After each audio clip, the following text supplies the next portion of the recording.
네, 7월 한 달 동안 저희가 교회라는 주제를 가지고 함께 말씀을 나눕니다. 우리가 한번 말씀을 듣기 전에 한번 7월의 주제를 한번 같이 해볼까요? 교회는 예수님의 꿈입니다. 교회는 예수님의 꿈입니다. 또 교회는 세상의 소망입니다. 네, 우리가 그러한 교회가 되는 삶 사시기를 축원합니다. 그리고 또한 그러한 교회를 세워가시는 우리 모든 성도님들 되시기를 주님의 이름으로 축원합니다. 오늘 우리가 함께 본 예배소서의 말씀을 함께 말씀을 묵상하고 있는데요. 예배소서에 있는 말씀을 묵상하면서 오래전에 보았던 한 신문 기사가 생각이 났습니다. 3,300년 된 미이라가 발견되었다라는 이제 그러한 신문 기사가 있었는데요.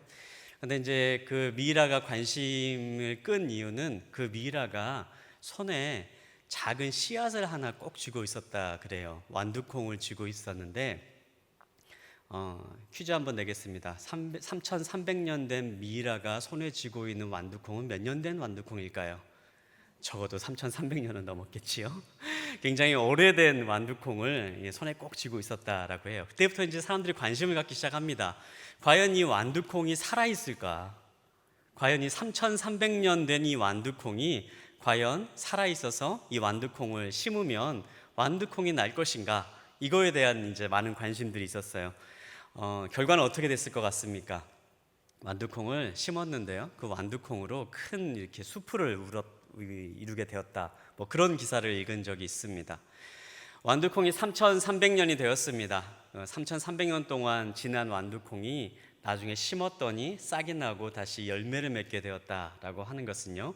그 완두콩에 생명이 있었다라는 겁니다. 생명이 있기 때문에 3,300년이 지난 이후에도 다시 자라날 수 있었던 거지요.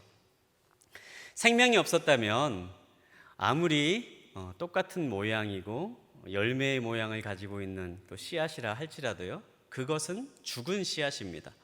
심어도 아무런 변화가 생기지 않고 그냥 또 땅에 심으면 땅에서 그냥 썩어져 가기밖에 하지 않는 그러한 죽은 씨앗인 거죠. 생명이 있다라는 것은요, 또 다른 생명으로 태어나게 되고 그렇게 해서 수풀을 오를 만큼 점점점 성장해 나아가는 것, 그것이 바로 생명이 있는 것을 보여주는 모습입니다. 오늘 우리가 교회에 대해서 함께 말씀을 나누는 시간인데요. 첫 번째, 교회에 대해서 우리가 그림을 그리기 원하는 것은요, 교회는 바로 그런 생명이 있는 공동체라는 사실입니다. 그리고 생명이 있기 때문에 교회는 자라나는 것입니다. 교회는 발전하게 되는 것이고요, 계속해서 또 다른 생명을 낳게 되는 그러한 변화되는 것이 바로 이 교회라고 하는 공동체입니다. 오늘 본문에 있는 말씀도 바로 그러한 부분을 함께 나누고 있는데요. 우리 13절부터 15절까지 있는 말씀 우리 한 번 더 함께 읽도록 하겠습니다. 13절부터 15절 함께 보겠습니다. 우리는 모두 하나님의 아들을 믿는 것과 아는 지식에 하나가 돼 온전한 사람을 이루어 그리스도께서 충만하신 정도에까지 도달해야 합니다. 우리는 더 이상 사람들의 속임수 곧 거짓된 관계로 인한 술책에 넘어가 온갖 교훈의 풍조에 떠밀리고 휩쓸리는 어린아이가 되지 말고 사랑 가운데 진리를 말하며 범사의 머리 되시는 그리스도에게까지 자라나야 합니다. 네, 교회는요 자라납니다. 교회는 생명이 있기 때문입니다. 그리스도 예수로 인한 생명이 우리 가운데 씨앗처럼 심겨지게 되고 그 씨앗이 점점점 커져 나감으로 인해서 우리가 함께 그리스도의 예수의 모습으로 성장해 나아가는 것, 이것이 바로 교회가 가지고 있는 모습입니다. 우리가 이 그림을 항상 그리면 좋을 것 같아요. 교회라고 하는 것은요 성장해 나아가는 거예요. 교회라고 하는 것은 변화되어 가는 겁니다. 그리고 점점점 생명이 드러나게 되는 겁니다. 그리스도 예수가 드러나게 되는 거죠. 근데 이 말을 바꾸어 말한다면요, 교회에 모여 있는 우리는요 지금 모습이 온전한 모습이 아니다라는 것을 이야기하는 거지요.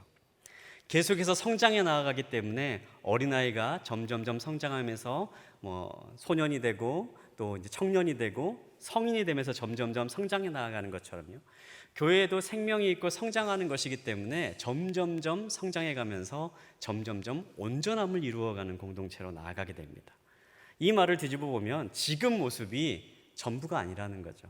지금 모습이 때로는 연약함이 드러나게 되고 때로는 부족함도 드러날 수 있지만 중요한 것은 우리가 그리스도 예수 안에 있으면서 지금의 모습보다 내일의 모습이 더 좋아질 것이고, 지금 우리가 겪고 있는 이 공동체보다 내일 우리가 경험하게 될 공동체가 더 좋아질 것이고, 점점점 그리스도 예수의 모습을 향해서 나아가는 그러한 나와 우리 공동체의 모습이 되어갈 것이다.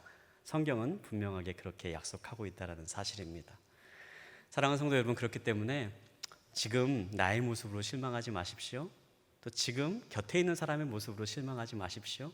그리고 지금 우리 공동체 가운데 보이는 여러 가지 모습들로 인해서 실망하지 마십시오. 확실한 것은요, 오늘보다 내일이 더 좋을 겁니다. 그리고 내일보다 그 다음 날이 더 좋을 것입니다. 점점점 좋아질 것입니다. 그것이 바로 그리스도의 생명력이 있는 공동체이기 때문입니다. 바로 그러한 꿈을 꾸게 되는 우리 모두가 되기를 바랍니다. 그런 소망이 우리 가운데 있게 되시기를 주님의 이름으로 축원합니다. 그렇다면 말씀을 통해서 이제 어떻게 하면 그러한 생명력이 드러나게 될 것인가, 우리가 말씀을 좀 더 한 절 한 절 보면서 그 내용들을 한번 살펴보도록 하겠는데요. 우리가 1절에 있는 말씀을 한 번 더 살펴보도록 하겠습니다.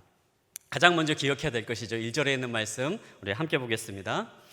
그러므로 주를 위해 갇힌 몸인 나는 여러분에게 권면합니다. 여러분은 부르심을 받았으니 그 부르심에 합당하게 사십시오. 네, 성장하는 삶을 살기 위해서 사도 바울이 가장 먼저 얘기하는 게 무엇입니까? 여러분, 부르심에 합당한 삶을 사십시오. 부르심에 합당한 삶을 살아야 된다. 우리들의 삶의 목표가 무엇이냐? 우리들의 삶의 목표가 그 부르심에 맞는 삶을 살기 위해서 그 목표로 고정되는 삶을 살아가야 된다. 우리가 부르심에 합당한 삶을 살기 위해서 우리의 삶의 모습이 점점점 거기에 맞춰지는 삶을 살아야 된다. 이렇게 얘기하는 거죠. 오늘날 교회에 대해서 많은 좀 실망하는 목소리들이 있습니다. 교회에 대해서 교회가 어쩜 이럴 수가 있냐, 뭐 이제 그렇게 지탄하는 사회의 목소리, 또 세상의 목소리를 듣곤 합니다. 예전에 근데 이제 그 마하트마 간디라고 하는 사람이 이제 했던 말이 생각이 나요. 나는 예수라고 하는 위대한 사람은 믿고 그분이 훌륭한 성인임은 아는데 예수를 믿는 사람들의 말과 행동은 믿을 수가 없다. 그렇게 얘기했던 말이 있습니다. 무엇이 문제입니까? 오늘날 교회가 또 많은 사람들의 비난을 받기도 하고, 또 때로는 오해를 받기도 하고, 또 왜곡을 받기도 하는 이제 그러한 모습들의 이면에는요, 그리스도인들이 그리스도인답게 살지 못하기 때문에 그러한 일을 겪을 때가 참 많이 있어요. 여러분, 우리가 그리스도인이라는 영광스러운 이름을 받았습니다. 그런데 그 이름을 받은 우리는요, 계속해서 그리스도인답게 살아가기 위한 나의 삶의 돌아봄과 목적이 분명해야 된다. 교회로 우리를 부르신 그분의 부르심 가운데서 우리가 교회다운 삶을 살기 위해서 계속해서 나아가는 삶을 살아야 된다. 그렇게 이야기하는 거죠. 근데 우리가 이제 그냥 부르심에 합당한 삶을 살아야 됩니다 라는 말을 이제 하기에 앞서서요, 사도 바울이 굉장히 중요하게 다루고 있는 그러한 내용이 있어요. 잊지 말아야 될 내용이 있는데요, 우리가 1절에 있는 말씀 다시 한번 보도록 할까요? 1절에 있는 말씀 한번 띄워주시겠어요? 부르심에 합당하게 사십시오 라고 하는 말 앞에 붙어 있는 게 무엇입니까? 여러분은 부르심을 받았다라는 것에부터 시작이 되는 거예요. 부르심을 받았으니 그 부르심에 합당하게 사십시오. 우리가 부르심에 합당하게 살아야 됩니다. 그리스도인답게 살아야 됩니다. 그런데 그 살아가야 되는 이유의 앞에서는요, 우리를 부르시는 분이 있기 때문에 그 부르심이 있음을 기억하며 부르심에 합당하게 살아야 된다. 이렇게 얘기하는 거예요. 여러분, 그리스도인이 된 게 먼저입니까? 내가 그리스도인답게 살아가는 게 먼저입니까? 하나님께서 나를 그리스도인으로 부르셨다는 게 먼저입니까? 그리스도인으로 부르셨다 하는 게 먼저인 거예요. 우리가 그것부터 기억하고 살아야 됩니다. 창세기 12장을 보면요, 하나님께서 한 사람을 부르시는 이야기가 나옵니다. 누구죠? 아브람이라고 하는 사람이죠. 그리고 이 아브람이라고 하는 믿음의 아버지라고도 하는 그 아브람을 부르시는 사건이 나옵니다. 아브라함이 그 당시에 뛰어난 삶을 살았습니까? 하나님을 신실하게 섬겼습니까? 하나님을 향한 열정이 있었습니까? 그런데 아브라함은 그러한 열정이 있지는 않았다고 기억되고 있어요. 그런데 하나님께서 어느 날 아브라함을 찾아오시는 거예요. 그리고 그 아브라함을 부르시는 거예요. 그리고 그 아브라함을 열국의 아버지, 모든 민족의 아버지로 부르셨다, 그렇게 말씀하시는 겁니다. 그리고 그 부르심을 따라서 아브라함이 믿음의 길을 한 걸음 한 걸음 나아가자 그의 삶이 변화되어 갔다. 이게 바로 창세기에서 이야기하고 있는 말씀이지 않습니까? 사랑하는 성도 여러분, 우리가 가장 먼저 기억해야 될 한 가지는요, 지금 이 자리에, 우리가 지금 머물러 있는 자리에 하나님이 부르셨음을 기억하시기 바랍니다. 지금 우리가 머물러 있는 바로 그 자리가 내가 원해서, 내가 바래서, 내가 지금 이 자리에 있고 싶어서 그냥 이 자리에 온 것이 아니라 내가 선택하기 이전에 하나님께서 나를 부르셨고, 하나님께서 나를 이곳에 세우기를 원하는 하나님의 계획이 있으셨고, 그 계획이 있기 때문에 내가 지금 이 자리에 있음을 여러분 기억하며 붙잡고 나아가시기 바랍니다. 그것이 바로 우리의 믿음의 시작입니다. 그것을 기억하며 나아가는 것이 바로 우리의 믿음의 시작입니다. 사랑하는 성도 여러분, 우리가 계속해서 그리스도 예수에게까지 자라나는 인생이 되기를 원하는데요, 우리들의 삶 가운데 그리스도 예수의 모습이 계속해서 드러나는 삶을 살기를 원하는데요, 그러한 삶을 살기 위해서 가장 먼저 기억해야 될 것은 우리가 그러한 삶으로 부르심받은 사람임을 기억하며 살아가는 저와 여러분 되시기를 바랍니다. 저는 지난달에 에스더서의 말씀을 저희가 함께 묵상했습니다. 생명의 산 부분이 에스더서였죠. 에스더서를 묵상하면서 가장 인상 깊은 장면 기억한다면 어떤 장면을 뽑으십니까? 제가 새벽 예배 시간에도 몇 번 말씀드렸는데, 저는 에스더서의 가장 핵심은 에스더서 4장에 나와 있는 말씀이라고 생각해요. 바로 에스더가 죽으면 죽으리라 라고 하나님 앞에 선포하고 하나님께서 원하시는 길을 찾아 결심하고 나아가는 바로 그 결단의 장면, 에스더 4장에 나와 있는 장면이 에스더서의 가장 중요한 장면이라고 생각을 합니다. 그런데 그 장면 이전에요, 한 가지 장면이 더 있어요. 에스더가 죽으면 죽으리라라고 결심하기 이전에 먼저 나오는 것이 모르드게가 한 말이 나오지요. 모르드게가 한 말이, 내가 지금 왕비의 자리에 있는 것이 이때를 위함이 아닌지 누가 알겠느냐, 그렇게 말하는 거예요. 하나님께서 에스더에게 말씀하지 않으셨어요. 네가 지금 에스더 네가 왕비의 자리에 있는 거 다 내가 이때를 위해서 너를 이렇게 부른 거야, 그렇게 말씀하지 않으셨어요. 그냥 모르드게의 입술을 통해서 네가 지금 그 자리에 서 있는 것이 하나님께서 이 때를 위해서 한 것이 아닌 줄 누가 알겠느냐. 이 말은 무엇입니까? 모르드게가 믿음의 고백을 한 것이죠. 바로 이 자리에 있는 것은 하나님께서 너를 이 때를 위해서 부르신 거다.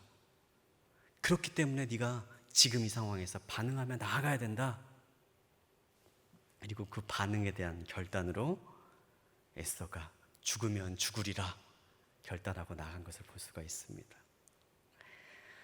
사랑하는 성도 여러분, 지금 여러분이 서 있는 바로 그 자리가 주님이 부르신 자리임을 믿으십니까? 여러분의 가정이 주님이 여러분을 부르신 바로 그 자리이심을 믿으십니까? 여러분이 만나는 사람들이 주님이 그 자리에 여러분을 부르셔서 그 사람들을 만나게 하심을 믿으십니까? 먼저 그 믿음을 선포하고 나아가십시오. 그러면 여러분의 삶의 자리에 있는 그 자리들이요, 그냥 불평하고 불만으로 끝나는 자리가 아니게 되는 거예요.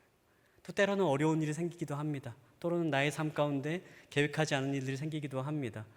자녀들이 내 마음대로 되지 않습니다. 그런데 하나님께서 나를 지금 이 자리에 부르셨다라는 것을 기억하는 사람은요, 그 어려움의 자리를 통해서 하나님의 역사를 기대하게 되는 거죠. 그 어려움의 역사를 통해서 하나님의 일하심을 소망하게 되는 거예요. 그리고 그러한 기대를 가지고 나아갈 때에 우리가 앞서 살펴본 것처럼 하나님께서 그리스도 예수에게까지 자라나는 역사를 경험하게 하실 줄 믿습니다. 빌립보서 1장 6절을 보면요, 우리에게 이렇게 말씀하세요. 빌립보서 1장 6절에 있는 말씀 우리 함께 보도록 할까요? 여러분 안에서 선한 일을 시작하시는 분이 그리스도 예수의 날까지 그 일을 성취하실 것을 나는 확신합니다. 그래서 부르심을 우리가 기억하며 나아가는 사람은요, 결과적으로 그 부르신 분이 나의 삶을 책임지신다라고 하는 신앙의 고백으로 나아갑니다. 때로는 우리 부모님들 만나서 신앙 상담하면요, 자녀들에 대한 참 고민이 많으시고 걱정이 많으세요. 분명히 자녀를 사랑하기 때문에 하는 걱정이고, 자녀를 향한 마음이 너무 깊으시기 때문에 하는 걱정인 걸 참 많이 경험합니다. 저도 마찬가지입니다. 제가 아들을 낳고, 제가 아들 낳지 않았죠. 어디 가서 제가 아들 낳았다 그러면 저희 아내한테 혼납니다. 제가 아이를 이제 집에서 보면서 느끼는 건데요. 제가 아이를 이게 양육했을 때의 마음과 양육하지 않았을 때의 마음이 다르다는 걸 저도 굉장히 많이 느껴요. 당연히 자녀를 사랑하기 때문에 그 자녀에 대한 많은 걱정, 이 아이가 혹시라도 어떻게 잘못되면 어떠나, 그런 염려들 참 많이 생깁니다. 그런데 성경은 분명하게 말씀하세요. 하나님께서 너를 그 자리에 보내심을, 부르신 것을 믿는 사람은 그리스도 예수의 날까지 하나님께서 완성하신다라고 하는 약속을 믿는 사람들이다. 여러분, 때로는 우리의 뜻대로 되지 않는 자녀의 문제, 가정의 문제, 삶의 문제, 우리의 환경의 문제가 닥치더라도요, 하나님 우리의 삶의 문제를 이루시고 온전하게 채우실 분이시라는 것을 믿음으로 선포하며 나아가는 저와 여러분 되시길 바랍니다. 그러한 것을 선포하며 나아갈 때에 하나님께서 주시는 이 빌립보서 1장 6절에 있는 말씀이 우리의 삶 가운데 그대로 이루어지는 것을 경험하게 될 거예요. 그리스도 예수의 날까지 내가 부른 너를 그 자리에서 완전하게 세울 거야. 그 약속의 말씀이 우리들의 삶 가운데 그대로 이루어지는 것을 우리가 경험하게 될 겁니다. 그러니까 매 순간순간 이러한 믿음을 선포하며 나아갈 때 우리의 가정이 변화가 될 것이고, 또 우리의 공동체가 변화가 될 것이고, 우리의 모든 삶 가운데 하나님의 온전한 역사만이 드러나게 되는 것을 체험하게 될 줄 믿습니다. 그러한 결단의 자리로 나아가시는 우리 모든 성도님들 되시기를 주님의 이름으로 축원합니다. 이제 계속해서 이제 말씀을 보도록 하겠는데요. 그렇게 우리가 기억해야 될 첫 번째, 우리가 그리스도 예수에까지 자라나는 삶을 계속해서 살아나가기 위해서 기억해야 될 첫 번째로는요, 우리가 부르심 가운데 있는 것을 기억하는 겁니다. 우리가 어떠한 자리 가운데 있다 할지라도, 우리가 어떠한 상황과 환경 가운데 있다 할지라도 하나님께서 나를 이곳으로 부르셨고, 또 부르신 그 하나님께서 이 자리에서 온전하게 이루실 것이다라고 하는 믿음을 선포하며 나아가는 거예요. 매 순간순간 그러한 선포가 이루어지며 나아갈 때에 우리의 삶 가운데 하나님이 일하시는 것들을 경험하게 될 것이다. 성경은 분명하게 약속하죠. 그런데 계속해서 말씀은 나옵니다. 그러면 그 다음에 우리가 무엇을 기억해야 되는가? 2절과 3절에 있는 말씀 우리 또 한번 함께 보도록 하겠습니다. 함께 보겠습니다. 온전히 겸손하고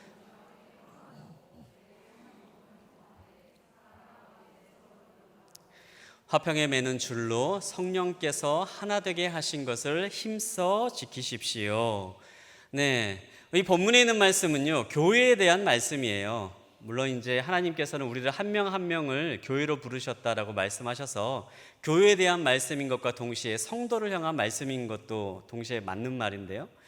교회에 대한 말씀을 하시면서 사도 바울이 이야기합니다.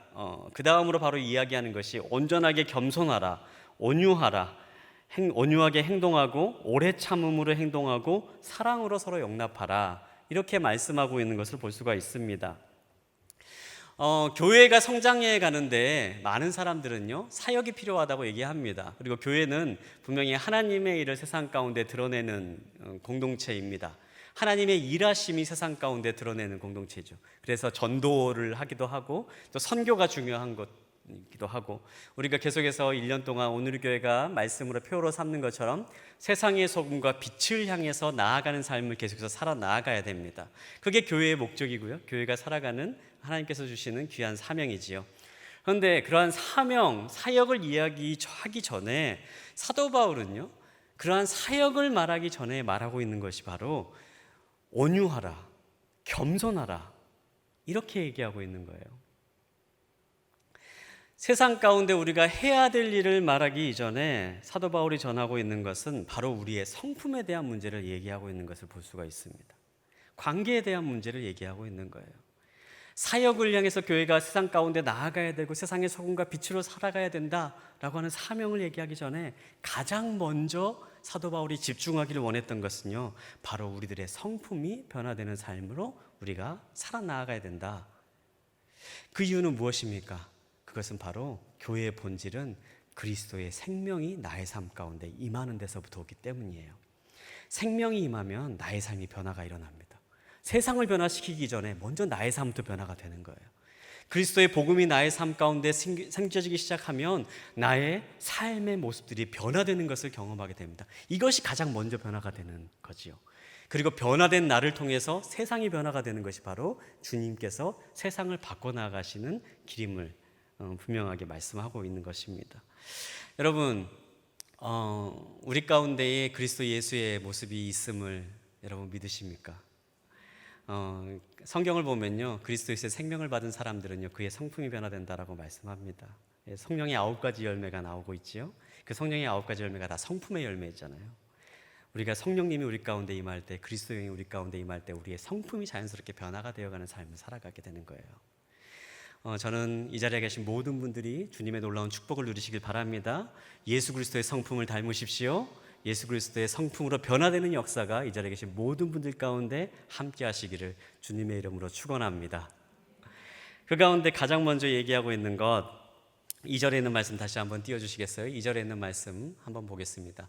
온전히 겸손하고 온유하게 행동하고 오래 참음으로 행동하고 사랑으로 용납하라. 겸손하고 온유하고 오래 참고 용납하라. 이 4가지를 사도 바울이 얘기하고 있어요. 이 가운데 특별히 2가지만 이 시간에 좀 함께 살펴보기를 원하는데요. 가장 먼저 얘기하고 있는 것은 바로 겸손이라고 하는 성품입니다. 우리가 그리스도 예수께까지 자라나는 삶을 살아갈 때 가장 먼저 사도 바울이 얘기하고 있는 것은 바로 이 겸손이라고 하는 성품이에요. 이 겸손이라고 하는 성품에 대해서 이야기하기에 앞서서 우리가 겸손에 반대되는 것을 한번 우리가 먼저 생각해 보면 좋겠는데요. 여러분, 겸손의 반대가 무엇입니까? 교만이지요.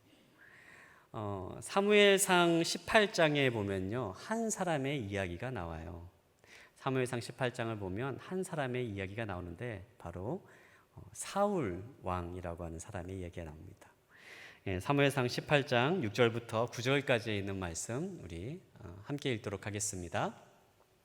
다윗이 블레셋 사람을 죽이고 군사들과 함께 들어오는데 온 이스라엘 성읍에서 여자들이 소고와 꽹과리를 갖고 나와 노래하고 춤추며 사울 왕을 맞았습니다. 그들은 춤을 추며 이렇게 노래했습니다. 사울이 죽인 사람은 수천 명이요 다윗이 죽인 사람은 수만 명이라네. 사울은 이 노랫소리를 듣고 몹시 불쾌해 화가 치밀었습니다. 속으로 다윗에게는 수만 명이라더니 내게는 고작 수천 명뿐이라는구나. 그가 더 가질 것이 이제 이 나라밖에 더 있겠는가 하며 그때부터 다윗을 시기하고 질투하기 시작했습니다. 네. 사무엘상 18장에 있는 말씀은요, 굉장히 유명한 사건의 다음에 나오는 장면입니다. 바로 다윗이 골리앗이라고 하는 거인을 물맷돌 5개로 쓰러뜨린 사건 다음에 나오고 있는 장면이지요. 엘라 골짜기 전투라고 하는 블레셋과의 전쟁에서 승리하고 난 다음에 이스라엘 사람들, 이스라엘 군대가 다시 이제 개선하면서 돌아오는 장면을 다루고 있습니다. 그런데 이 장면 가운데 우리가 한번 이 장면을 한번 그림으로 그려보면 좋을 것 같아요. 많은 사람들이 이 개선하고 나오고 있는 이 군대를 환영하지요. 이 블레셋이라고 하는 굉장히 강력한 대적으로부터 전쟁에 나가서 정말 모두가 다 질 것이다 라고 생각했던 바로 그 자리에서 승리하고 돌아오는 군대를 환영하기 위해서 모두가 다 몰려 나옵니다. 그 앞에는 당연히 이스라엘의 왕인 사울이 맨 앞에 서 있겠지요.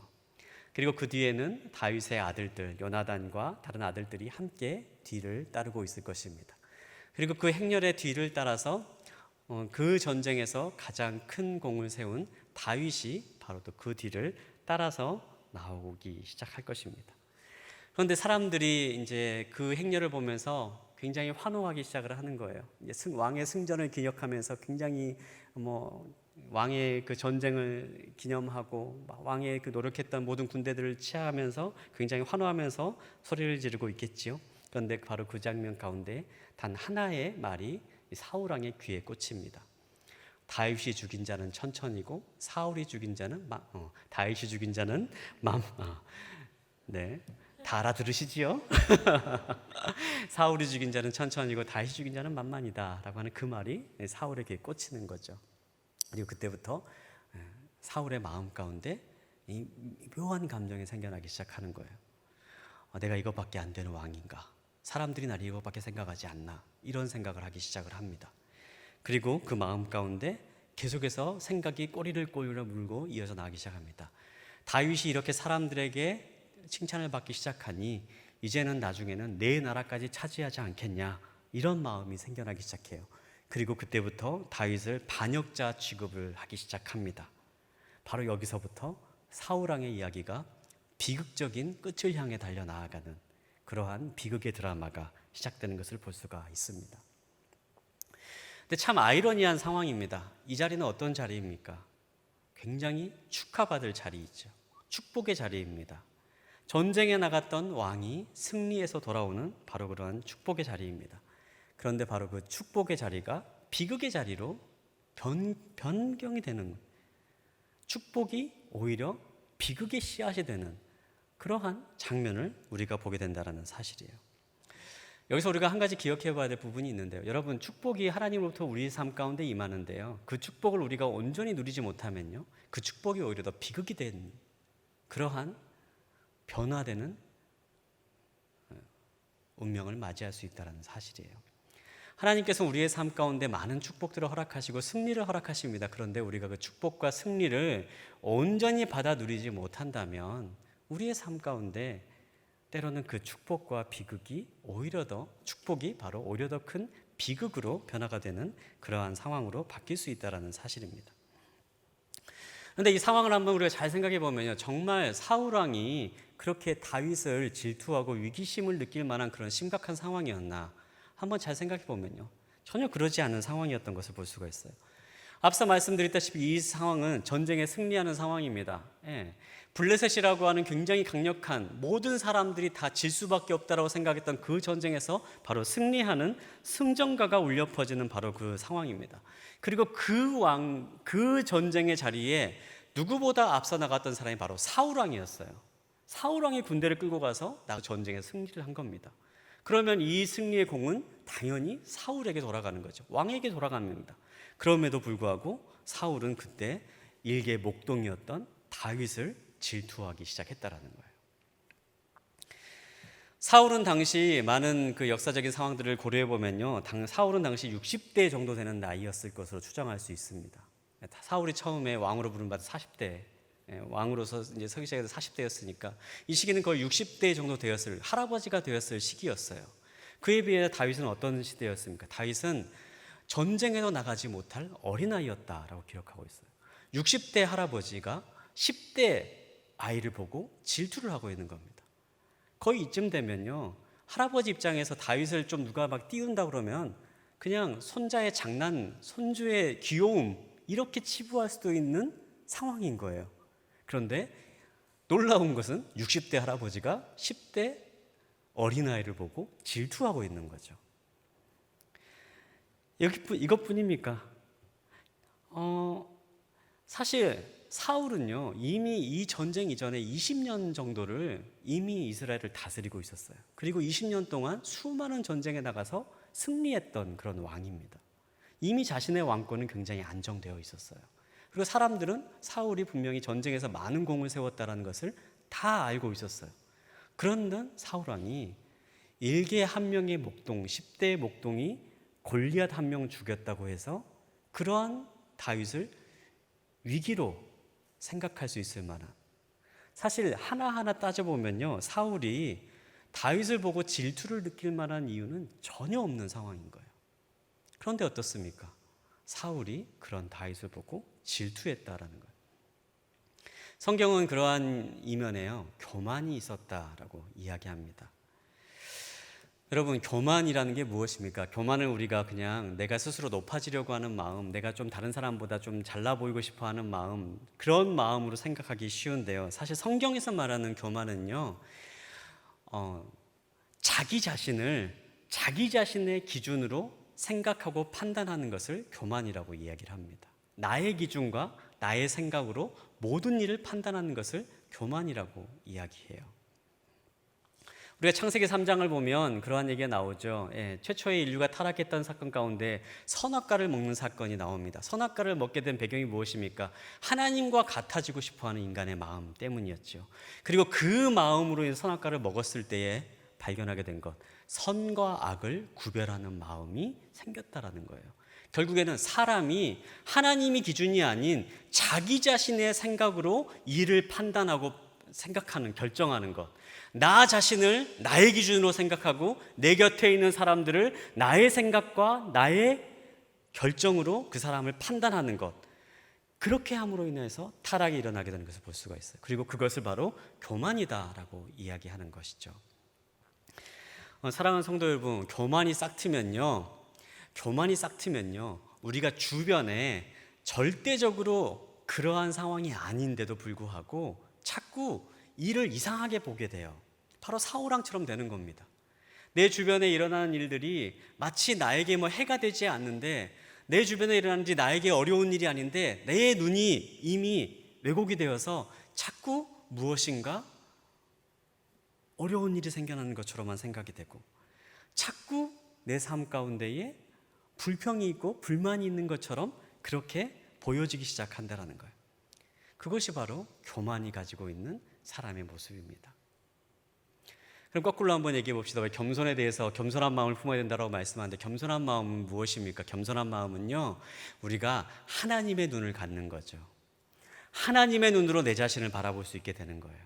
하나님의 눈으로 우리가 주변 사람들을 바라볼 수 있는 눈이 생겨나는 겁니다.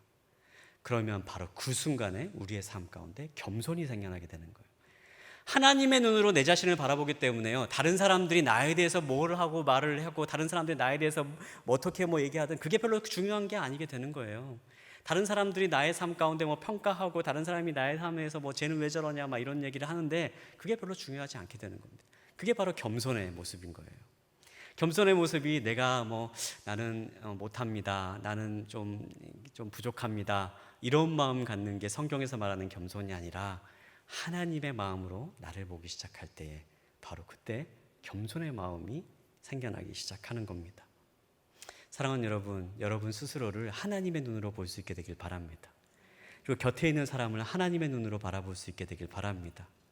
나의 생각과 나의 판단으로 곁에 있는 사람들을 결정하지 마시고, 또 나를 나의 눈으로 바라보지 마시고 하나님께서 보는 눈을 가지고 나를 볼 수 있고, 곁에 있는 사람을 볼 수 있고, 또 나의 자녀를 볼 수 있고, 나이가 머물고 있는 공동체를 볼 수 있다면 바로 그 순간에 하나님께서 일하시는 것들을 우리가 매일매일 경험하며 살아갈 수 있게 될 줄 믿습니다. 사실 이 사울의 이야기를 보면서 정말 가슴 아프게 묵상할 수 있는 것은요, 교만한 사람이 있는 곳에는요, 교만한 사람이 있는 곳에는 그 가정이 결국에는 깨어진다는 것을 우리가 생각해 볼 수 있어요. 우리가 사무엘상에 있는 이야기들, 이후에 이루어지는 이야기들을 한번 성경을 통해서 한번 찾아보시면 좋겠는데요, 이후에 일어난 일들이 다 어떤 얘기입니까? 결국에는 사울의 집안이 몰락하는 이야기인 거죠. 사울이 그토록 죽이려고 했던 사람은요, 사실 다윗은 사울의 집안의 사위였습니다. 결국에는 우리 가족 사람인 거예요. 사울의 그러한 교만으로 인해서 가장 큰 상처를 받은 게 사울의 딸이었지요. 다윗과 결혼했는데 아버지가 자기 남편을 죽이려고 하는 거예요. 그래서 다른 사람에게 시집 갑니다. 그러다가 다시 또 다윗에게 다시 또 시집 가요. 이런 굉장히 어려운 삶을 살아가는 것, 결국에는 사울의 딸입니다. 사울 그 자신은 결국에는 자신의 때에 왕권이 끊어지고 많은 그런 비참한 끝을 맺습니다. 사울의 자식들은 어떻습니까? 그의 아들 요나단 그리고 다른 두 아들은 결국에는 사울을 따라서 전쟁터에 나갔다가 전쟁터에서 죽고 맙니다. 결국에 그 가정이 다 완전히 무너져 버리는 이야기, 교만의 결과로 가정이 무너져 버리는 이야기, 교만의 결과로 공동체가 무너져 버린 이야기, 바로 그것이 사무엘상에 나오고 있는 이야기인 거죠. 사랑하는 성도 여러분, 우리가 이 사울의 이야기들 우리의 삶의 반면교사로 삼을 수 있게 되길 바라요. 우리가 계속해서 우리의 삶을 계속 돌이켜봐야 될 것은요, 과연 내가 하나님의 시선으로 나를 바라보고 있는가? 그리고 하나님의 시선으로 내 자녀들을 바라보고 있는가? 하나님의 시선으로 내가 머물고 있는 사람들을 바라보고 있는가? 이 스스로를 우리가 계속해서 스스로를 점검해 볼 수 있는 지혜가 있게 되기를 주님의 이름으로 축원합니다. 바로 그러할 때에 우리의 가정이 온전히 세워지게 되고 하나님께서 주신 놀라운 축복을 온전히 받아 누릴 수 있는 그러한 은혜를 경험하게 되실 줄을 믿습니다. 그렇게 온전히 매일매일 겸손한 삶의 자리로 나아가는 축복이 있으시기를 주님의 이름으로 소망합니다. 그 다음에 또 하나 살펴보기 원하는 것은 바로 온유라고 하는 말씀이에요. 우리 2절에 있는 말씀 가운데 온유함이라고 나와요. 이 온유라고 하는 말을 우리가 생각해 보면요, 이 온유라고 하는 말은요, 이 문자적으로 이 온유라고 하는 말을 이제 살펴보면 온유라고 하는 것은요, 힘이 있는데 그 힘을 다 쓰지 않는 것을 온유라고 이야기합니다. 성경에서 말하는 온유라고 하는 성품은요, 내한테 능력이 있는데 내가 충분히 그것을 할 수 있는데 하지 않는 것, 그것을 바로 온유다라고 그렇게 얘기합니다. 이 온유하는 사람에 대해서 한번 살펴보기 위해서 우리가 성경에 있는 사람을 한 명 더 살펴보기를 원하는데요. 민수기 12장 1절부터 4절까지 있는 말씀, 우리 개역개정으로 말씀으로 한번 이 내용을 살펴보도록 하겠습니다. 우리 1절부터 4절까지 우리 함께 읽겠습니다.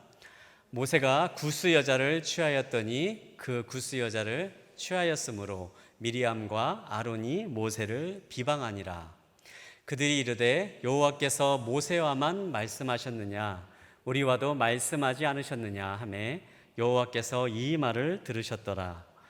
이 사람 모세는 온유함이 지면의 모든 사람보다 더하더라. 여호와께서 갑자기 모세와 아론과 미리암에게 이르시되 너희 세 사람은 회막으로 나아오라 하시니 그 세 사람이 나아가매. 네, 민수기 12장에 있는 내용인데요. 이거는 모세의 집안에 있었던 하나의 갈등의 장면을 우리에게 알려줍니다.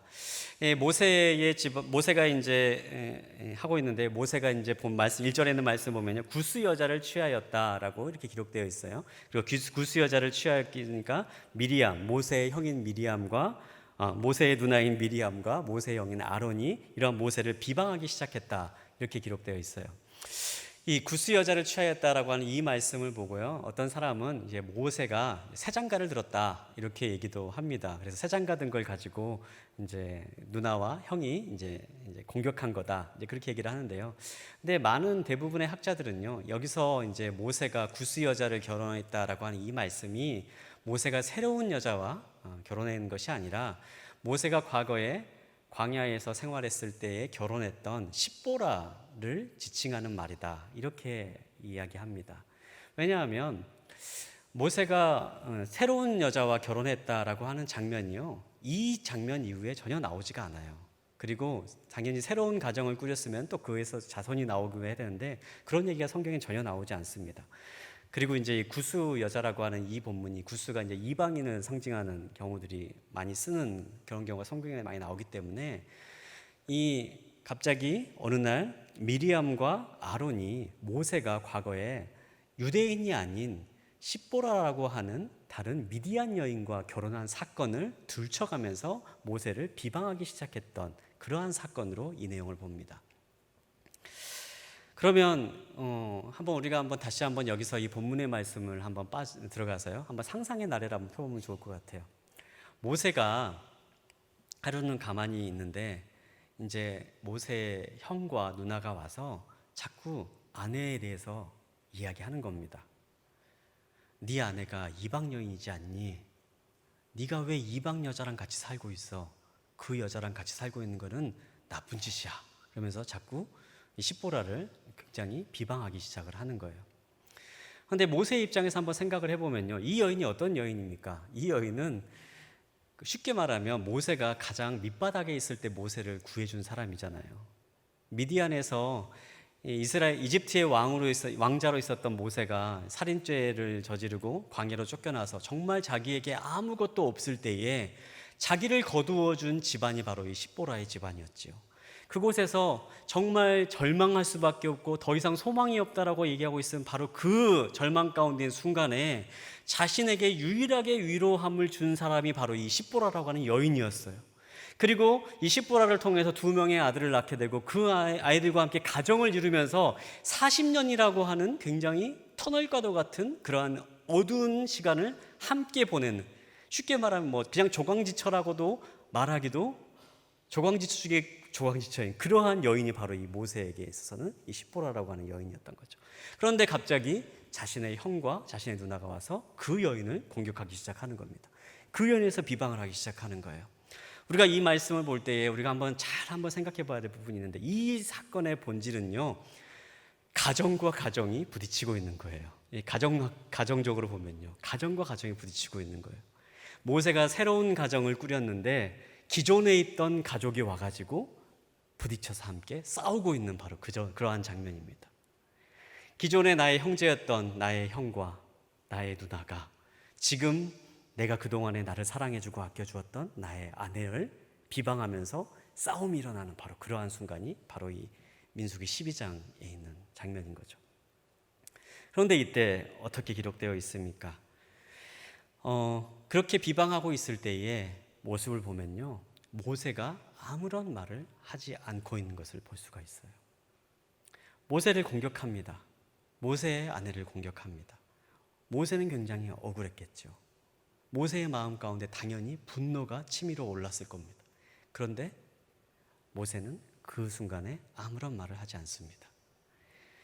성경을 보면 2절에 있는 말씀 다시 한번 띄워주시겠어요? 2절에 있는 말씀을 보면요, 그런데 모세는 아무런 말 하지 않고 있는 바로 그 순간에 하나님께서 그 말을 들으셨다, 그렇게 기록하고 있어요.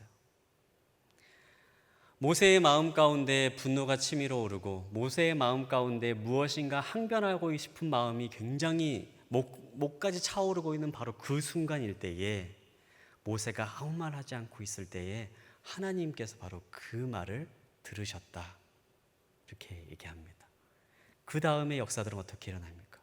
모세가 아무런 말을 하지 않고 그 순간 인내하고 참고 있자 하나님께서 십보라를 공격하는 미리암과 아론의 말을 들으시고, 그때부터 하나님께서 모세의 편을 들어서 십보라와 미리암과 아론을 치시기 시작하시는 거예요. 혼내시기 시작하신 거예요. 모세의 분노를 하나님이 표현하기 시작하시는 겁니다. 그리고 미리암에게 나병이 발발하기 시작하는 거죠. 아론에게 이 사람 모세는 내가 세운 사람이다, 분명하게 말씀하시면서 너희는 그를 해치려고 하지 말아라, 그의 가정에 대해서 더 이상 왈가왈부하지 말아라, 그렇게 말씀하시는 장면이 그 이후에 나오고 있는 것을 볼 수가 있습니다. 모세가 말할 말이 없어서 아무런 말을 하지 않았을까요? 아니죠. 모세는 충분히 할 말 많았습니다.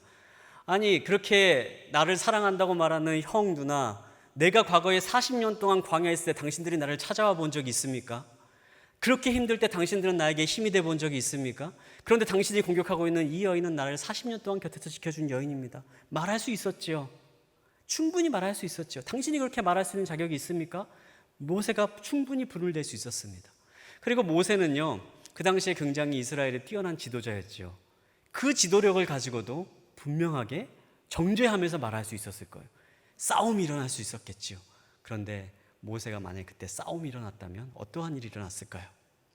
결국에는 미리암과 아론, 형제들끼리 갈라지는 거죠. 그리고 이스라엘 공동체가 깨어지는 거예요. 당시에 첫 번째 선지자였던 제사장이었던 아론과 또 첫 번째 여선지자였던 미리암과 지도자 모세가 가정 문제로 싸우기 시작했다. 그러면 그 순간부터 이스라엘 공동체는 깨어지기 시작하는 겁니다. 사랑하는 성도 여러분, 온유함, 우리가 그리스도 예수에게까지 자라날 때 우리의 마음 가운데 품어야 할 성품 가운데 중요한 성품이 바로 온유함이라고 말씀드렸습니다. 온유함은 무엇입니까? 말할 수 있는데 말하지 않는 겁니다. 내가 할 수 있는데 하지 않는 거예요. 내가 충분히 행동할 수 있는데 행동하지 않는 것, 그것이 바로 온유함입니다. 성경은 우리가 바로 그러한 온유함을 품고 하나님을 바라보고 하나님을 의지하며 나아갈 때에 하나님께서 우리의 말을 대신하신다. 하나님께서 우리의 분노를 대신하신다. 하나님께서 우리가 해야 될 말을 대신해 주신다. 그렇게 약속하십니다. 사랑하는 성도 여러분, 우리들의 삶 가운데 그러한 온유함이 있게 되길 바라요. 우리가 생활하다 보면요, 정말 할 말 많은데 하지 못하는 순간들 있습니다. 네, 그런 순간에 그냥 하지 마십시오. 그리고 그 순간에 하나님께 기도하십시오. 그러면 하나님께서 그 말을 들으시고 하나님께서 우리가 해야 될 말을 대신해 주시고 하나님께서 우리가 표현해야 될 분노조차도 대신 표현해 주신 하나님이십니다. 우리가 그러한 하나님을 기억하며 나아갈 수 있게 되길 바랍니다. 예전에 하용정 목사님이 쓰신 책 가운데 그런 책 제목이 있었어요. 힘은 있을 때 조심해야 됩니다. 책 제목만 봐도 은혜가 되지 않습니까? 여러분, 힘이 있다고 해서 다 쓰는 게 지혜로운 게 아니고요, 할 말이 있다고 해서 다 하는 게 지혜로운 게 아닙니다. 우리가 온유함을 품고 또 때로는 정말 내 삶 가운데에 하고 싶은 말이 있다 할지라도 우리가 그것을 하나님께 맡기고 내어드릴 때에, 그러할 때에 하나님께서 일하시고 일을 풀어가시는 것을 경험하게 될 것입니다. 말씀을 시작할 때에 우리의 삶, 부르심을 기억하며 나아가는 삶이다 라고 말씀을 시작했습니다. 여러분, 우리가 부르심을 기억하며 나아갈 때요, 우리의 삶을 부르시는 분이 우리의 삶에 그 부르심을 완성하실 것입니다. 우리가 그것을 고백하고 선포하며 매 순간순간 살아가게 되길 바랍니다. 그렇게 되기 위해서 두 가지 성품을 기억하십시오. 여러분 스스로를, 여러분 곁에 있는 사람을 여러분의 생각으로 바라보고 판단하지 마십시오. 하나님의 시선으로 판단하기 위해서, 하나님의 시선으로 바라보기 위해서 여러분 매일매일 여러분의 삶과 여러분의 시선을 주님 앞에 내어드리십시오. 그리고 여러분, 온유함으로 할 말 많지만 하지 않는, 하나님께서 일하시기를 소망하면서 때로는 내가 마땅히 할 수 있는 일임에도 불구하고 말하지 않고 하나님께 내어드릴 수 있는 그러한 진정한 그리스도인의 온유함이 저와 여러분의 삶 가운데 충만히 넘치시기를 주님의 이름으로 축원합니다. 그러할 때 여러분, 그리스도 예수에게까지 우리의 삶이 점점점 자라나는 것을 경험하게 될 줄 믿습니다. 우리들의 가정이 그렇게 될 줄 믿습니다. 우리들이 속한 공동체가 바로 그러한 은혜를 경험하게 될 줄 믿습니다. 그러한 믿음의 길을 한 걸음 한 걸음 나아가는 축복의 발걸음 되시기를 주님의 이름으로 축원합니다. 이 시간 우리 함께 기도하도록 하겠습니다. 이 시간에 우리 말씀을 기억하면서 함께 기도할 때에 우리가 먼저 기억하기 원하는 것은요, 하나님께서는 우리가 성장하는 삶으로 부르셨다는 것을 기억하기를 소망합니다. 우리들의 공동체도 하나님의 생명이 있기 때문에 우리들의 공동체 가운데 성장하고 변화되는 것이 있을 것입니다. 우리들의 삶도 그리스도 예수의 생명이 우리의 삶 가운데 있기 때문에 어제와 다른 삶을 오늘 살게 될 것이고, 우리가 그리스도 예수의 생명을 붙잡고 나아갈 때에 오늘보다 내일 더욱더 달라지는 삶을 살아가게 될 것입니다. 그리고 우리의 가정이 그리스도 예수를 붙잡고 나아갈 때에 어제와 다른 오늘이 될 것이고 오늘과 다른 또한 내일이 될 것임을 믿습니다. 또 우리의 자녀들도 바로 그러한 삶을 살게 될 것입니다. 하나님, 이 시간에 그러한 약속의 말씀이 우리들의 삶 가운데에, 우리의 공동체 가운데에, 우리의 가정 가운데에, 우리의 자녀들 가운데에 선포되는 역사가 있게 하여 주옵소서. 우리가 그러한 삶을 살기를 원합니다. 하나님, 함께하여 주옵소서. 우리 시간 함께 기도하며 나아가도록 하겠습니다. 하나님, 그렇습니다. 하나님, 이 시간에 우리의 삶을 주님 앞에 의지하며 우리의 삶이 어떠한 삶인지를 먼저 우리가 생각하며 붙잡고 나아가게 되기를 원합니다. 하나님, 우리의 삶은 과거로 돌아가는 인생이 아님을 믿습니다. 하나님, 우리의 삶은 어제와 똑같은 삶을 살아가지 않는 존재임을 믿습니다. 우리의 삶은 과거에 머물러 있고 과거에 붙잡혀 있고 과거의 범죄 가운데에 죄악된 모습 가운데에 저주 가운데 있지 않는 인생임을 고백합니다. 하나님, 이 시간에 나의 삶 가운데에 하나님의 생명이 온전히 드러나는 삶을 살게 되기를 소망합니다. 하나님, 나의 삶이 매 순간순간 변화되는 역사가 있게 하여 주옵소서. 하나님, 나의 삶 가운데에 주님께서 주시는 생명의 은혜로 하루하루가 달라지는 변화된 삶의 과정을 걸어갈 수 있도록 주님 이 시간에 함께하여 주시옵소서. 하나님, 이 시간에 선포합니다. 나의 가정 가운데에, 나의 삶 가운데에, 나의 공동체 가운데에 그리스도의 생명이 드러날지어다. 어제와 달라지는 새로운 역사가 일어나게 될지어다. 변화된 인생을 향해 나아가게 될지어다. 하나님, 이 시간에 함께하여 주시고 우리의 삶 가운데 하나님의 역사를 온전히 체험할 수 있는 믿음의 여정을 나아갈 수 있도록 주님 함께하여 주시옵소서. 우리가 그러한 삶에 대한 소망을 품는 삶이 되게 하여 주시고 하나님의 사랑이 세워졌을 때에 그곳 가운데 그 사람을 통해서 변화시키는 역사가 있는 줄 믿사오니 하나님, 이 자리에서 함께 기도하는 우리의 삶을 통하여서 우리의 삶이 변화되게 하시고 우리가 머무는 곳이 변화되게 하여 주시고 우리의 가정과 자녀가 온전히 변화되는 역사가 있게 하여 주옵소서. 시간에 주님 함께 기도하며 나아가는 아버지 모든 믿음의 성도들 가운데 찾아가 주시옵소서. 그 가정 가운데 임하여 주시옵소서. 변화된 삶을 향해 나아가는 아버지 믿음의 열정이 될 수 있도록 주님 매 순간순간 하나님의 생명이 드러날 수 있도록 주님 축복하여 주옵소서. 주님 역사하여 주옵소서.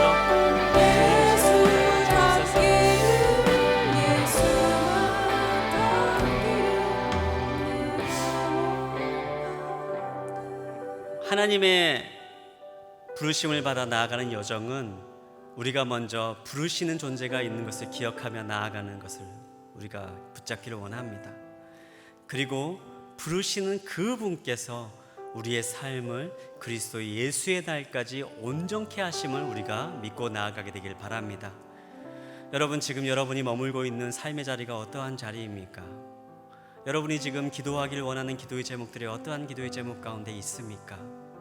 여러분이 처하고 있는 삶의 환경이, 또한 여러분이 머물고 있는 자녀들의 기도의 제목들이 여러분들이 보기에 정말 간절한 기도의 제목으로 또 근심과 염려와 걱정 가운데 있는 자리에 있는 성도님들이 또한 계시지 않습니까? 우리가 이 시간에 간절히 원하는 것은 우리를 부르신 그분을 의지하고 신뢰하며 나아갈 때에 그분의 힘과 능력으로 나의 삶이 온전하게 질 것임을 우리가 고백하는 삶이 되기를 원합니다. 이 시간 우리가 선포하기를 원합니다. 하나님, 나의 삶 가운데 하나님의 통치가 있음을 믿습니다. 하나님의 계획이 있음을 믿습니다. 하나님께서 온전케 하심을 믿습니다. 하나님, 이 시간에 나의 삶 가운데 그러한 하나님의 손길을 의지하며 나아갈 수 있게 하여 주옵소서. 나의 삶 가운데 온전케 하실 하나님의 역사가 드러나게 되기를 원합니다. 그래서 주님께서 일하심을 믿고 의지하며 나아가오니 하나님, 그 역사가 속히 이루어지게 하여 주옵소서. 우리 이 시간에 우리의 삶에 있는 기도의 제목들을 주님 앞에 올려드리며 함께 기도하며 나아가도록 하겠습니다. 하나님, 이 시간에 우리들이 각자의 머물고 있는 삶의 자리에 있는 기도의 제목을 주님 앞에 올려드립니다. 하나님, 이 시간에 우리의 삶의 자리에 각자 마음 가운데 있는 답답함이 있고 많은 기도의 제목들이 있습니다. 가정을 향한 기도의 제목들이 있습니다. 하나님, 우리의 자녀들을 향한 기도의 제목이 있습니다.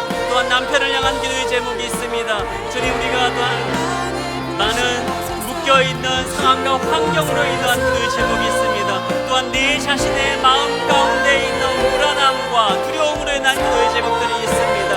하나님, 이 모든 기도의 제목들 가운데 하나님을 온전히 올려드리며 신뢰하며 나아갈 수 있게 되길 바랍니다. 하나님께서 나의 삶을 부르셨고 하나님께서 나의 삶 가운데 부르심 가운데서 그 부르심의 역사를 이루어 가시는 하나님의 손길이 있는 줄 믿사오니 하나님, 이 시간에 온전케 되는 역사를 경험하게 하여 주옵소서. 자녀들을 향한 기도의 제목 가운데에 주님, 우리의 자녀들이 주님께서 주시는 온전한 길 가운데 길을 발견하게 하여 주옵소서. 주님이 시험 공부 가운데 있는 자녀들 가운데에 주님 지혜를 허락하여 주시고 또한 우리의 자녀들이 하나님의 온전함을 의지하며 신뢰하며 나아가는 믿음의 결단들을 경험할 수 있게 되기를 원합니다.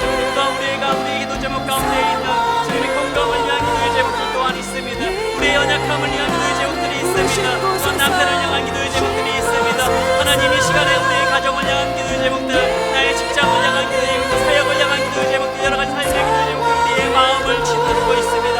하지만 주님, 이 가운데에 선포하게 하여 주옵소서. 부르시는 그분이 그리스도 예수의 날에 온전케 할 것입니다. 나아가는 주님의 믿음의 결단들 있게 하여 주옵소서. 주님 사랑하는 자들이 자유함을 누리게 하여 주옵소서. 기도의 응답이 있게 하여 주옵소서. 하나님 온전케 되신 역사들을 은혜 경험하며 나아갈 수 있도록 주님 이 시간에 채워주시고 역사하여 주시고 하나님의 강력한 강권적인 역사로 주님 이 시간에 온전한 그 길을 걸어 나아갈 수 있도록 주님 회복의 역사들 주님 인도하여 주시길 원합니다. 모든 묶였던 역사가 풀려질지어다. 그 자리가 온전함을 입을지어다. 건강이 회복될지어다. 묶였던 것들이 풀려날지어다. 막혔던 담들이 무너질지어다. 가족 안에 있는 모든 주님 손된 관절이 주님 사실들 회복된 역사가 있게 될지어다. 주님 이 시간에 함께하여 주시고 주님 역사하여 주시옵소서. 주님 인도하여 주시옵소서. 주님 이 시간에 우리가 또 한 번 기도하기를 원할 때는 우리들의 삶을 통해서 우리들의 성품에 온전한 변화가 있게 되기를 소망합니다. 하나님께서 하나님의 사람들을 부르실 때 세상 가운데 일을 하시기 위해서 부르시기 이전에 먼저 그리스도의 생명이 우리 가운데 임하고 우리의 삶이 그리스도의 성품으로 닮아가는 것임을 우리가 기억하기를 원합니다. 이 시간에 우리가 가슴에 손을 얹고 함께 기도했으면 좋겠는데요, 우리가 오늘 함께 말씀에 나눴던 것처럼 하나님, 나의 마음이 나 자신을 먼저 하나님의 마음으로 바라볼 수 있게 되기를 원합니다. 나의 생각과 나의 판단으로 나를 기준 삼는 것이 아니라 하나님의 마음으로, 하나님의 사랑받는 자다, 사랑하는 딸아 내가 너와 함께 있다, 내가 나를 이 세상에서 그 어떤 존재보다 가장 존귀한 자로 만들고 너를 불렀다, 그렇게 말씀하시는 하나님의 시선으로 나 자신을 바라볼 수 있게 되기를 원합니다. 그리고 또한 원하는 것은 하나님, 내가 그 마음으로 나의 사랑하는 자녀와 사랑하는 가정을, 사랑하는 남편을 바라볼 수 있게 되기를 원합니다. 인간적인 생각들로 판단하며 바라보는 것이 아니라 하나님의 시선으로 바라볼 수 있는 눈과 마음이 이 시간에 겸손한 마음으로 임하게 하여 주옵소서. 또한 이 시간에 하나님, 나의 삶 가운데 온전한 온유함이 있게 되기를 원합니다. 내가 충분히 말할 수 있고 충분히 할 수 있는 일임에도 불구하고 하나님의 마음으로 나를 바라보고 하나님의 시선으로 다른 사람을 바라보기 때문에 내가 할 수 있는 것들을 하나님께 맡겨드리고 내어드리며 온유한 길을 걸어 나아가는 주님의 성품을 닮을 수 있게 되기를 원합니다. 주님, 이 시간에 나의 삶 가운데 주님 이 마음이 있게 하여 주시옵소서. 우리 시간에 나의 삶과 나의 마음을 주님 앞에 올려드리며 우리 또한 함께 기도하며 나아가도록 하겠습니다.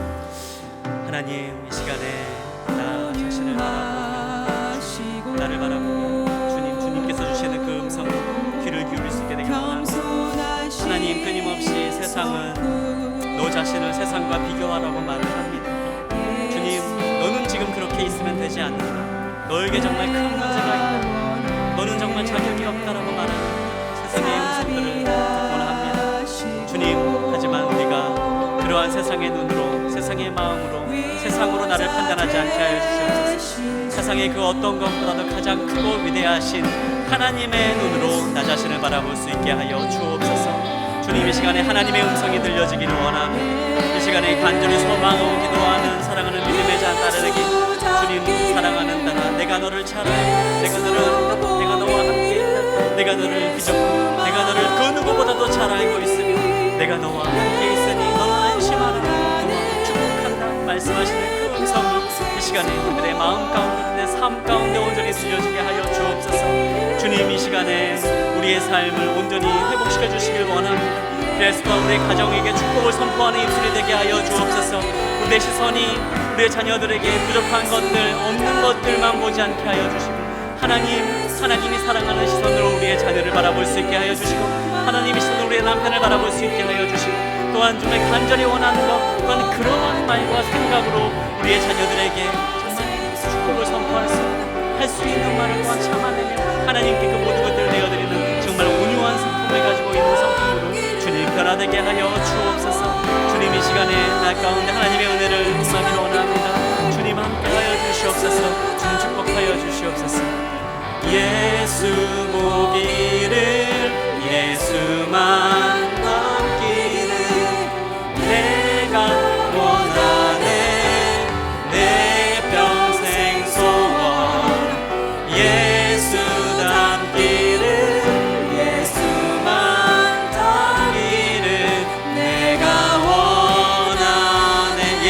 닮기를 예수 닮기를 예수 닮기를 예수 보기를 예수만 닮기를 내가 원하네 내 평생 소원 예수 닮기를 예수만 닮기를 내가 원하네.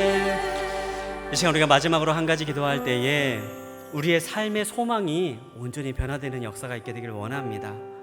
우리의 삶의 목적이 다른 것이 아닌 하나님 나의 삶이 예수 그리스도를 향해 자라나는 삶이 되기를 원합니다.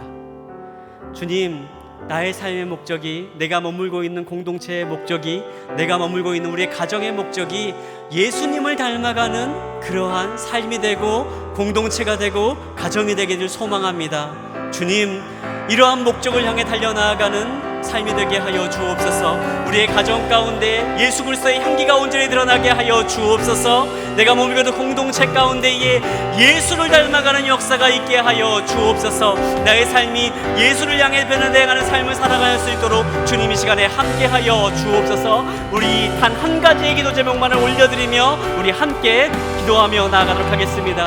하나님, 이 시간에 나의 삶이 주님 다른 것이 아닌 예수 그리스도를 닮아가는 삶을 살기를 원합니다. 하나님, 정말 세상에서 너무나도 많은 좋은 것들이 있습니다. 정말 세상에 너무나도 많은 갖고 싶은 것들이 있고, 하나님, 우리 자녀를 향해 생각하고 기도할 때마다, 하나님, 우리의 가정을 놓고 기도할 때마다, 하나님, 우리가 머물고 있는 공동체를 기도할 때마다 정말 너무나도 많은 기도의 제목들이 있습니다. 하지만 주님, 가장 중요한 것은 나의 삶이, 나의 가정의 삶이, 우리 자녀들의 삶이, 나이가 머물고 있는 공동체의 목적이 예수를 닮아가는 아버지 그 길을 향해 나아갈 수 있게 되기를 원합니다. 하나님, 이 시간에 함께하여 주옵소서. 나의 삶 가운데 예수 그리스도가 온전히 주인 되는 삶을 살아갈 수 있게 하여 주시옵소서. 하나님, 나의 가정 가운데 예수가 온전히 주인 되고 예수의 향기만 드러날 수 있는 아버지 그러한 길을 걸어 나아갈 수 있도록 주님 함께하여 주시옵소서. 하나님, 그러할 때에 우리의 삶이 신적으로 변화되는 역사가 있을 줄 믿습니다. 하나님, 나의 삶 가운데 다른 모든 헛된 것들이 무너지는 역사가 있을 줄 믿습니다. 모든 헛된 고민들이 사라질 줄 믿습니다. 하나님, 나의 시선을 예수 그리스도에 고정시키며 나아가게 하여 주옵소서. 나의 삶의 목적이 예수만 바라보며 나아갈 수 있게 하여 주옵소서. 하나님, 이 시간에 기도하고 간구하는 심령마다 예수의 생명이 임할지어다. 예수를 닮아가는 인생이 될지어다. 예수로 인한 변화된 삶이 될지어다. 주님, 이 시간에 함께하여 주시고, 하나님, 예수 그리스도의 생명과 예수 그리스도의 능력으로 살아가는 주님, 그 축복이 있게 하여 주시옵소서. 사랑하는 주님, 이 시간에 우리가 함께 기도했던 모든 기도의 제목들, 또한 모든 기도의 고백들, 이 모든 것들 주님 앞에 올려드립니다. 주님, 우리가 매 순간순간 부르심 가운데 있는지를 기억하게 하여 주시고, 또한 그 부르신 주님의 손길을 의지하며 나아가게 하여 주옵소서. 주님, 나의 삶이 변화되게 하여 주시고 매 순간순간 예수 그리스도를 향해 닮아 나아가는 우리의 삶이 되게 하여 주시옵소서. 그래요 주님, 한 명의 예수의 향기를 담는 사람이 세워짐으로 그 주변에 모두 예수 그리스도의 향기가 퍼져나가고 변화되는 역사가 일어나는 것처럼, 주님, 우리가 기도하며 주님을 닮기를 소망하며 기도하며 나아가는 우리들의 가정이 변화되게 하여 주시고, 우리들의 머문 곳곳이 변화되게 하여 주시고, 또 우리가 머물고 있는 공동체가 변화되는 것들을 체험하는 역사가 있게 하여 주시옵소서. 주님, 이 시간에 우리가 기도하고 간구하는 것보다 더 좋은 일을 행하실 주님의 선하신 이름을 찬양합니다. 주님, 그 역사가 이루어지는 시간 되게 하여 주시고 매 순간순간 그리스도를 닮아가는 삶이 될 수 있도록 주님 함께하여 주시옵소서. 이제 우리를 구원하신 예수 그리스도의 크신 은혜와 하나님 아버지의 극진하신 사랑과 성령님의 교통하심이 이 시간의 말씀을 우리의 삶에 새기며 우리의 매 순간순간 예수 그리스도를 닮아가며 예수 그리스도까지 자라나는 삶을 살기를 소망하며 다짐하는 사랑하는 성도님들 머리머리 위에와 그 가정과 일터와 자녀들 위에 이제부터 영원히 함께 하시기를 간절히 축원하옵나이다. 아멘.